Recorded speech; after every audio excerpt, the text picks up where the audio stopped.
Splash here with another vague comic review, and this one is a story by Windjammer, written and created by Neal Adams. The story is called Valeria the She-Bat. Now the story is pretty simple. Valeria is part Hellbat, part human. She looks like a bat, and what she does is she protects this couple and their child from a group of Hellbats that suddenly came out from under the ground. And after she saves the couple, she learns from the Hellbats that they were working for their old master, Lithcasti, which sets a nerve on Valeria. The next scene then shows us that she's at a party that she hosted to go speak to her brother, Rilla, who is part ape, part human, but he's a cool guy. So she explains to her brother that Lithcasti is back, and we get a flashback of Rilla and 3 of his teammates going underground to save his sister Valeria from Lithcasti. How long ago this took, I'm not sure, but I'm going to say at least maybe a few years, maybe 5, maybe 10. I'm throwing different numbers out. But the whole point is they're fighting monsters, they're fighting Hellbats along the way. At one point, they even come across a 6-legged giant green dinosaur that tries to eat them, until they're saved by a mysterious golden god who came, waved, and left. Don't know what that's about, but anyway.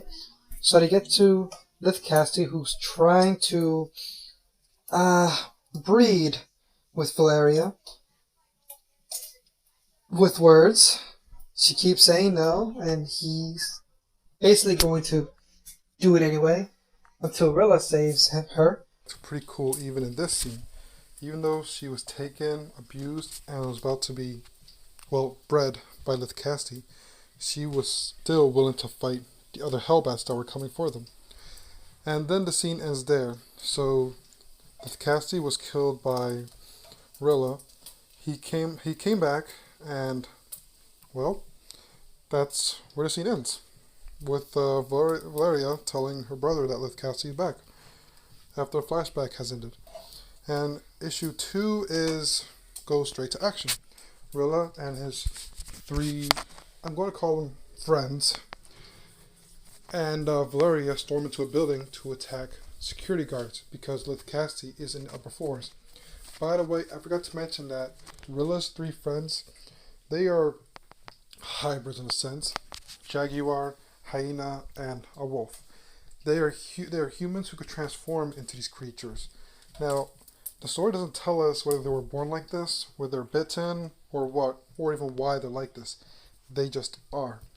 And apparently not everyone wants to go fight Lithcasti. They're the only ones who agreed. And they have some personality here. Hyena's the coward, but he still fights. Werewolf is the bloodthirsty, violent one, and the Jaguar is the smart one. But you get that mostly from dialogue, not really from their actions. Well, like a little bit of actions. I'm getting off topic, I apologize. But anyway, in the story, they managed to get to Lithcasti, and surprisingly, he looks human. Valeria is confused, everyone is confused, and Lithcasti recognizes Valeria, but he does not seem to recognize Rilla or anyone else. And when Valeria tries to shine some sunlight by opening up a window, it doesn't hurt Lithcasti, which confuses Valeria because sunlight is supposed to be a Hellbat's weakness. Valeria is unaffected because she is part human. How? Well, not how. There's no backstory behind that. I actually found out online. The story doesn't tell you that Valeria is part human. Anyway, back to the story. So, the whole issue is Valeria does not know what to make of this. Lithcasti is who he is, but he looks human. Sunlight does not affect him. And he actually wants to hire Valeria and her friends to be his personal security guard. But Valeria suspects something. She thinks, basically, she knows this is Lithcasti, but she doesn't know how he became a human. So what she does is, she takes the elevator in the building and takes it straight down, all the way down. Like in those cartoons where a cartoon character presses the very bottom button and it takes them straight down underground. Yeah, she does that and it takes her straight to hell. Why? The comic sort of, I guess, tells you that because that's Liv Casty's building, it would take him to hell. How does she know that? I don't know, but it happened. So she goes straight to hell, and she rides a Hellbat. At first, it seemed weird. If Valeria can fly, why was she need a Hellbat? Well, it's because hell is literally so hot with such poisonous fumes that last time she was there, it exhausted her just to get to where she has to go. And that apparently is how Liv Casty was able to overpower her. So now, when she gets to the city, it looks, for a panel, it looks almost like a normal city. I mean, there's fire and brimstone, but you see hellbats in clothing and walking around, almost like people. And Valeria comes across, I would say, an old friend. They exchange a few words to tell you that they know each other, but that's about it. So she needs this Hellbat's help because she wants to know why is Lithcasti in the real world and why is he human. The Bat doesn't know everything, but he could tell her a few things. That he suspects that Lithcasti got help for this because Lithcasti can't do it on his own. How? Well, the Hellbat takes Valeria to a part of hell where there's lava and a bright light, almost like a beam of light. At first, I couldn't tell if it was shooting from the ground up or from the ceiling into the lava. But he tells Valeria this suddenly showed up around the time Lithcasti showed up. And he suspects that whatever this is not a good thing.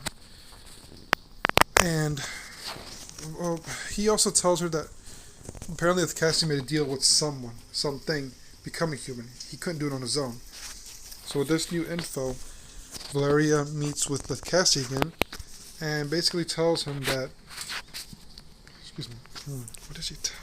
I believe she tells him that she wants to know how he became like this. Now, I'm not sure why she didn't ask him before going to hell, but she's asking him now. And Lithcasti explains it to her. He tells her the truth that being much stronger than him, called Dragon, made a deal with Lithcasti. He'll give him the power to be human and survive in the sunlight, and in return, Lithcasti will help summon this dragon. And apparently Dragon is stuck, I guess, in the core of the earth. That's what the beam of light is for. Lithcasti, with his money, had created particle generators to shoot straight into the ground, and I suppose that would release Dragon from his prison. So Valeria is shocked. She tells Lithcasti, asks him, well, what will happen when Dragon comes out? Lithcasti tells her the whole world will be destroyed. And she asks Lithcasti, well, what would he sacrifice for us? I mean, why do it? And the honest villain response, power. That's it, just power. So Valeria is panicking, but Lithcasti tells her the best part is he didn't lie to Dragon so much as tweak how he can free Dragon. He used the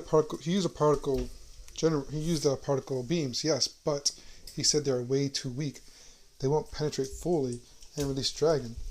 So basically, Dragon is stuck in prison forever. And Valeria says, well, thank you for telling me. And because Lithcasti is in his human form, Valeria is able to overpower him, snatch the medallion, and with Lithcasti in his Hellbat form tries to chase her outside the building, he gets killed by the sunlight. And that's the end of Lithcasti. And he has to go back to hell, even though, I guess he's still technically alive because the Hellbat that Valeria met in underground in the hell even said, if you kill Lithcasti in human world, he'll just come back to that hell, and he didn't want that. But, well, yeah. So Valeria kills him, and that's how the comic ends. And my thoughts, it was not a bad start. I was interested.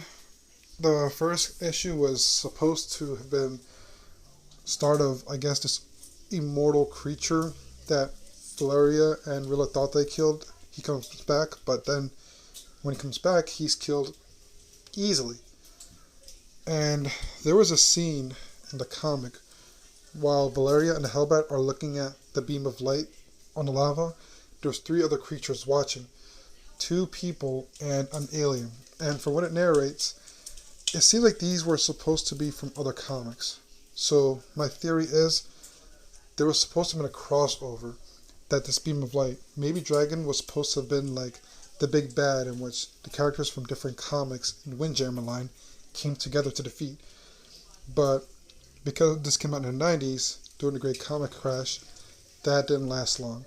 The Windjammer line, only a couple of issues. I would say about 20 different issues came out. Same, and yeah, so we'll never know. But there was not much for this comic. No explanation, no prologue or epilogue. Basically, what I told you is what the comic gave me. It's a shame, though. This comic had potential. Would have loved to read more of this. If there was a way for Neal Adams to revive the Valeria the She-Bat line, I would get into it. Anyway, thank you for listening to my vague